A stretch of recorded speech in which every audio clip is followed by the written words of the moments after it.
এই মুহূর্তে আমরা একটা ছোটোখাটো প্রত্নতাত্ত্বিক নিদর্শনের উপরে উঠব।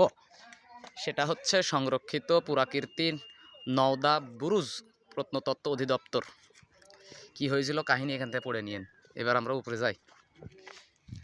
বিসমিল্লাহ, আল্লাহু আকবার, আল্লাহু আকবার। উপরে উঠতে গিয়ে আমরা আল্লাহু আকবার বলি, ইনশাল্লাহ আল্লাহ সহজ করে দিবেন।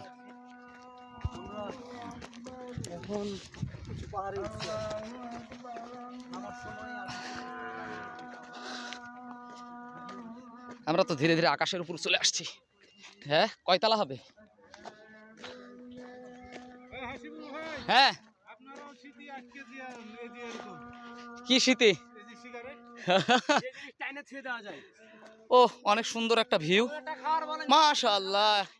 এরপর না আসলে তো বোঝা যেত এত সুন্দর জায়গা। যে চিরফাটা রোদ,